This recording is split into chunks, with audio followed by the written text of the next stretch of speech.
Eu quero voltar a falar sobre o livro infantil, quero fazer uma provocação para vocês. Qual é o critério que os pais devem levar em conta na hora de escolher um bom livro para as crianças? Bom, eu acredito que inicialmente o pai já foi leitor de literatura infantil, então ele já conhece alguns autores, né? Eu tiro por mim que o meu primeiro livro foi Marcelo Marmelo Martelo, e hoje o livro já tem quase 35, 40 anos. Mas era da Ruth? Rocha. Da Ruth Rocha. Pois é. Então, o livro eu pude indicar para o meu filho. Eu acho que tem esse caminho, sabe? Mas quem não tem... e o pai que quer que o filho tenha boas leituras e não conhece bons autores? Não teve essa iniciação de livro. Como é que faz? Ele vai primeiro à livraria sozinho, de preferência. Porque uma coisa é o gosto dele e outra do menino. Mas se você pegar o seu gosto e levar para o seu filho, para conhecer a coisa de boa qualidade, isso é bom. Mas se você chegar na livraria e arriscar na escolha do filho, porque com toda consideração a criança não tem a mesma experiência do adulto, né? Pode escolher um livro muito bom, é verdade, mas pode não ser mais adequado para a idade dele também, às vezes. Tem algum segredo, Roginaldo? A gente, quando pensa na criança, a gente pensa na questão da formação do leitor, e isso é um universo complexo, né? Porque a criança ela tem que se encantar pela leitura para que ela tenha adquirir esse hábito da leitura. Por isso, o maior cuidado, né? Maior cuidado. Então, a minha experiência com meus filhos, eu tenho 3 filhas, né? Uma com 19 anos, uma com 15, uma com 6. Tem sido assim a minha vivência com o livro. Então, elas passaram a gostar de livro talvez por ver eu estar sempre com o livro, sempre lendo e tal. Mas eu costumo dizer o seguinte: a gente tem que passar para a criança aquilo que eu acho que atrai a ela, né? De repente a criança gosta de quadrinhos, então você vai trazendo quadrinho para ela ir acostumando já a gostar da leitura. Eu me viciei na leitura através dos cordéis que meu irmão lia, então eu me imaginava naquele mundo dos cordéis, escrevendo os cordéis, e me tornei leitor através do cordel. Depois passei a ler um pouco de tudo, né? Mas então, você leu grandes clássicos também, né? Grandes clássicos. Rouxinol. Aliás, Rouxinol, por que Rouxinol se você não canta? Não entendi. Hein? É uma ótima pergunta. Bom, já deve ter te perguntado isso 500 mil vezes. As pessoas sempre perguntam o porquê Rouxinol do Rinaré, o nome completo, né? O Rinaré é o lugar que eu nasci, em Quixadá, sou natural do Sertão Central do Ceará. E o rouxinol é o pássaro que cantava nas frestas da casa, né? Assim como o pardal faz ninhos nas igrejas, nas casas na cidade, o rouxinol faz ninhos nas casas do interior. Então eu acordava pela manhã ouvindo o rouxinol cantar.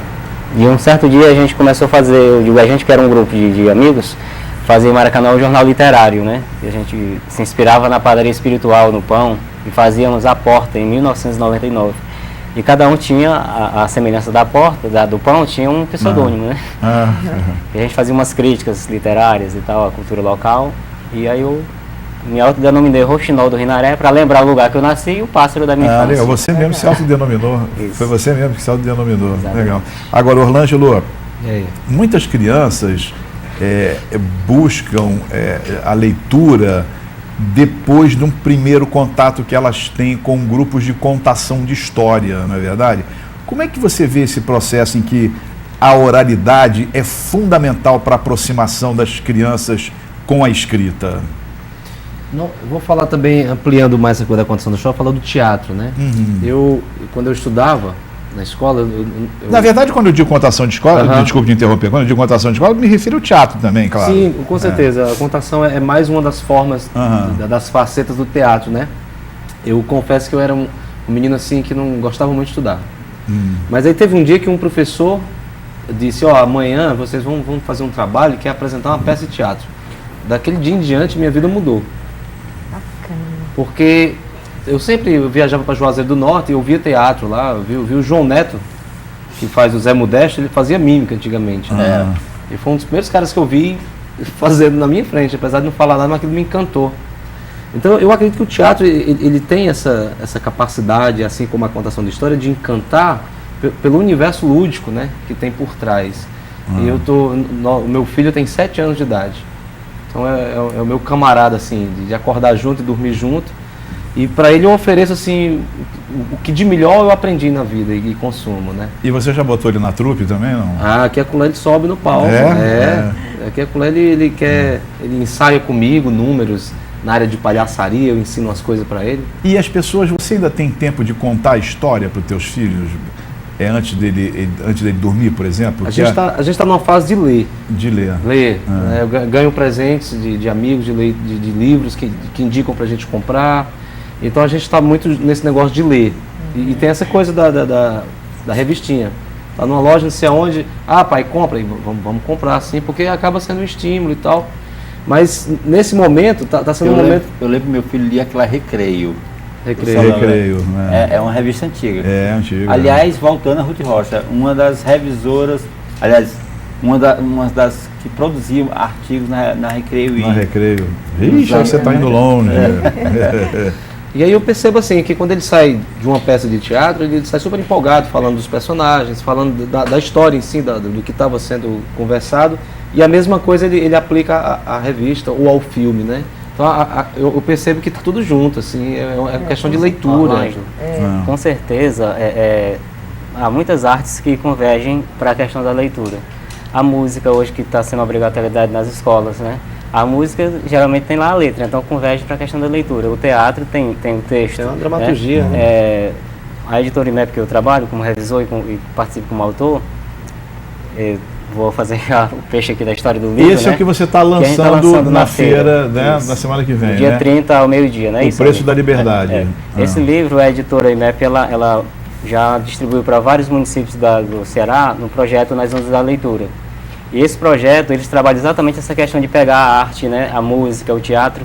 Esse livro foi encenado em Viçosa, pelos alunos de Viçosa. Legal. Onde o livro foi adotado, os alunos fizeram uma peça a partir da história do livro. Eu tive o privilégio de sentar lá na primeira fila e assistir o teatro lotado, né? Que maravilha. Então, essas artes, elas se unem, né? Se conversam, né? E aí, a criança não gosta de ler, de repente gosta de teatro, aí passa a gostar de ler através do teatro. Gosta de música, passa a gostar de ler através da música.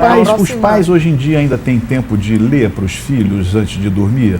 Ainda existe isso? Ou eles não têm mais tempo de fazer isso? Lá em casa a gente colocou como prioridade, atividade diária. Obrigação, obrigatório. Tem que fazer sem isso. Ser um negócio pesado, mas fazer parte como escovar dente todo dia. Ou pelo menos dedicar uma parte do dia à educação do filho. Assim. Lá em casa é fácil também, é simples. Tem que dizer, Samuel, tá bom, para de ler, vá dormir, toma o livro, né? Lá em casa, a minha de 6 anos, a minha filha mais velha, né, a Juliane, que é escritora também, costumava ler para ela, né? Eu já não tenho muito tempo mais assim, para ler para os filhos. Eu lia, os filhos liam, eu lendo, né? E passaram a gostar de ler, no caso da Júlia. Aí a Júlia lia para a pequena. Aí ela chegava, às vezes, chamava a irmã mais velha, a pequena chamava, deixa eu ler para ti. Aí ela ia contar a mesma história que a irmã tinha contado, só com as imagens, né? Ela não sabe ler ainda. E hoje quem faz esse papel é a minha esposa, né? Ela lê muito para minha filhinha à noite. Se os pais soubessem como é bacana reunir um grupo de pessoas, 3, 4 meninos, nem que não seja os dele, mas assim, da vizinha na calçada, abrir um livro e mostrar, sem a pretensão mesmo, é só mostrar, olha aqui, e depois perguntar, eu posso ler para vocês? Criar aquele momento social, momento cultural, criar essas coisas, as pessoas estão deixando isso mesmo de fora, sabe? Eu moro num bairro muito gostoso, que as pessoas ainda sentam na calçada. Eu não tenho tempo de sentar na calçada, mas as minhas vizinhas estão sempre de um lado e de outro, eu falo com elas, vou lá. 5 minutos você passa lá com um livro na mão, a minha vizinha, as netas dela, lê cordel para elas, viu? Porque, como ela tem cerca de 80 anos, é uma cultura que ela mais preserva do que outras leituras. Então, é uma coisa boa, né? Isso é fundamental, porque muita gente acha que estimular a leitura significa simplesmente dar livro de presente ou obrigar as crianças a lerem determinados livros, que às vezes são muito chatos, né? É preciso muito mais do que isso para que... Tem que ter um trabalho para isso, né? Não é só toma ler, não é isso, né? Eu lembro a minha esposa contando, quando ela era criança, ela é de Itapipoca.